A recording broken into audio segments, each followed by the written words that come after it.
বঙ্গোপসাগরে সৃষ্ট সুস্পষ্ট লঘুচাপটি আরও ঘনীভূত হয়ে নিম্নচাপের রূপ নিতে পারে।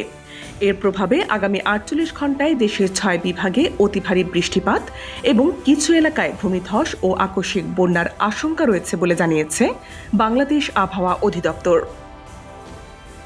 ২৮ মে সন্ধ্যা ৬টা থেকে পরবর্তী ৪৮ ঘণ্টায় ময়মনসিংহ, ঢাকা, খুলনা, বরিশাল, চট্টগ্রাম ও সিলেট বিভাগের অনেক স্থানে ২৪ ঘণ্টায় ৪৪ থেকে ১৮৮ মিলিমিটার পর্যন্ত বৃষ্টিপাত হতে পারে বলে পূর্বাভাসে জানানো হয়েছে। এতে চট্টগ্রাম, রাঙামাটি, খাগড়াছড়ি, বান্দরবান ও কক্সবাজারের পাহাড়ি এলাকাগুলোতে পাহাড় ধসের ঝুঁকি তৈরি হতে পারে। এদিকে কানাডার সাসকাচুয়ান বিশ্ববিদ্যালয়ের আবহাওয়া ও জলবায়ু গবেষক মোস্তফা কামাল পলাশ এক ফেসবুক পোস্টে জানিয়েছেন, লঘুচাপটি গত বছরের মতোই নোয়াখালী ও কুমিল্লা অঞ্চল দিয়ে অগ্রসর হচ্ছে, যা সেই সময় ভয়াবহ বন্যার সৃষ্টি করেছিল। তার মতে ২৮ মে থেকে ১ জুন পর্যন্ত বাংলাদেশের বেশিরভাগ এলাকায় টানা বৃষ্টিপাত হতে পারে।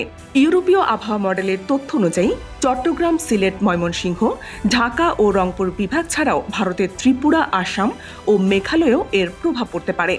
পলাশের মতে বন্যা পরিস্থিতি কতটা ভয়াবহ হবে তা নির্ভর করছে লঘুচাপটি কতটা ধীরে অগ্রসর হয়, চট্টগ্রাম বিভাগ ও ত্রিপুরার উপর কতক্ষণ স্থায়ী হয় এবং ত্রিপুরার বাঁধের গেট খোলা হয় কিনা তার উপর। তিনি সতর্ক করে বলেন, কুমিল্লা, নোয়াখালী ও ফেনী জুড়ে যদি পরিস্থিতি অনুকূলে না থাকে তবে গত বছরের মতোই বড় ধরনের বন্যার সম্মুখীন হতে পারে এসব এলাকা। আবহাওয়া অধিদপ্তর ও বিশেষজ্ঞদের এই সতর্কবার্তা অনুযায়ী সংশ্লিষ্ট এলাকাগুলোর জনগণকে সতর্ক থাকার এবং প্রশাসনের নির্দেশনা মেনে চলার আহ্বান জানানো হয়েছে।